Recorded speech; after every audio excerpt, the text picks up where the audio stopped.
Police की अनदेखियों व लंबित कानूनी प्रक्रियाओं के चलते तारीख पर आई युवती उपजिलाधिकारी गौरव शुक्ला के ऑफिस के सामने धरने पर बैठ गई।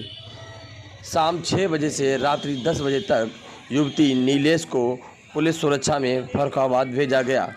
युवती ने क्षेत्राधिकारी सोहराब आलम खां पर झूठ बोलकर आरोपियों के बचाने के आरोप लगाए।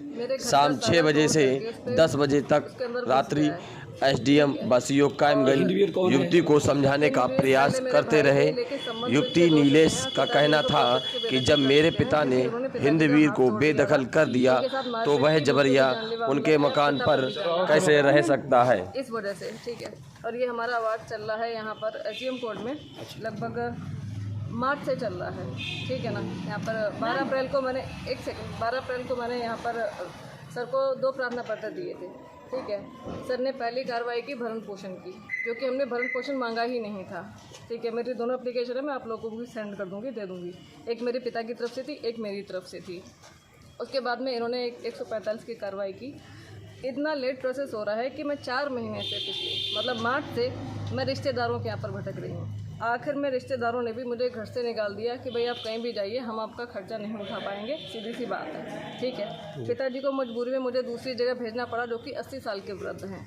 मतलब यहाँ पर हालात ये हैं, यहाँ पर महिला सशक्तिकरण की बात हो रही है। तो महिला सशक्तिकरण इतना है कि मैं पिछले 4 महीने से चक्कर काट रही हूँ अपने ही घर में जाने के लिए, और एक वृद्ध पिता जो अपने ही घर में नहीं जा पा रहे हैं, ये हालात हैं। पिताजी आज मुझे मजबूरन यहाँ पर बैठना पड़ा कि सर मेरी सुनवाई। कितने घंटे से बैठी हुई हैं आप? मैं सुबह 11 बजे आ गई थी, मतलब 10 बजे, तब से यहाँ पर बैठी हुई हूँ। सर ने 22 तारीख लगा दी, मतलब तारीख पे तारीख दे रहे हैं, लेकिन न्याय नहीं मिल रहा है। बेदखल कब किया आपको पिताजी ने? बेदखल हो गए लगभग 2 महीने हो गए। 2 माह पहले किया। संबंधित अधिकारियों ने आपको क्या आश्वासन दिया है? अभी ये आश्वासन ये दिया है कि मुझे यहाँ पर फर्रुखाबाद में कोई महिला सेंटर है, वहाँ पर रहने के लिए मुझे भेज रहे हैं कि आप वहाँ पर रहिए, मेरे खाने का खर्चा जो भी खर्चा होगा ये लोग बेयर करेंगे, क्योंकि मेरे पास रहने का कोई स्थान ही नहीं है। रिश्तेदार भाई 1 दिन रखेंगे, 2 दिन, 10 दिन रखेंगे, इतने दिन थोड़ी रखेंगे। तो मैं ये चाहती थी कि भाई सर न्यायिक प्रक्रिया में तेज़ी हो, या एविडेंस के आधार पर जो भी फैसला दें आप फैसला दे दें, ताकि भाई हम संतुष्ट हो जाएं। कहने का मतलब हम ये नहीं कह रहे हैं कि आप हमारे पक्ष में फैसला दें। आपका एक मकान दिल्ली में भी है, वहाँ पे आप क्यों नहीं? मकान दिल्ली का मैटर तो है ही नहीं यहाँ पर जो बात चल रहा है वो गांव वाले का चल रहा है, रोशनाबाद का चल रहा है। दिल्ली का इसमें कोई भी रोल नहीं है। अच्छा, पैरवी के लिए आपको यहाँ पे रहने के लिए मजबूरी? हाँ, यहाँ पर क्योंकि अब केस यहाँ का रोशनाबाद का है, यहाँ पर कोर्ट लगता है, तो इसकी पैरवी यहाँ चल रही, तो मजबूरन मुझे यहाँ रहना पड़ेगा।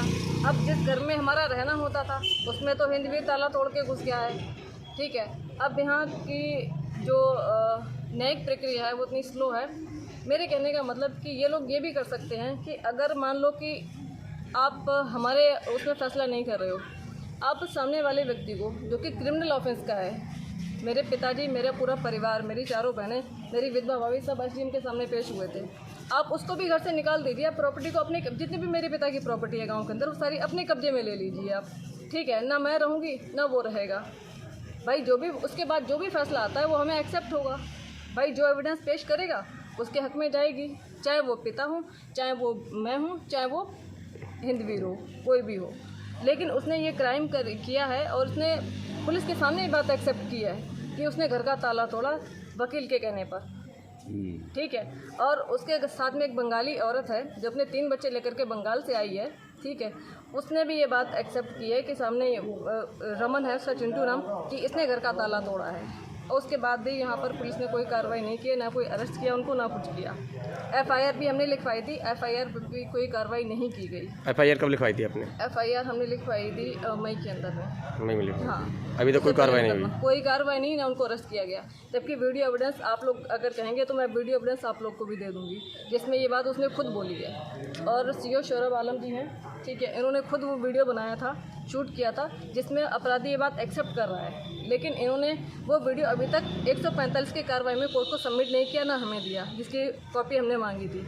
मतलब पुलिस यहाँ पर एविडेंस भी ख़त्म कर रही है, नष्ट कर रही है, ठीक है। अब हम क्या करें, न्याय के लिए किसके पास जाएं? फिलहाल आप यहाँ पे हैं फर्रुखाबाद? सर ये कह रहे हैं कि अगर आपको हम पे भरोसा नहीं है तो कोर्ट वो अपना केस ट्रांसफ़र करवा लो, ठीक है। अब मैं कहाँ जाऊँ, घर से बेघर हूँ आपके सामने, वरना इतनी रात को मुझे यहाँ बैठना पड़ता। किसी लड़की को शौक़ है मेरी एफआईआर भी दर्ज की गई।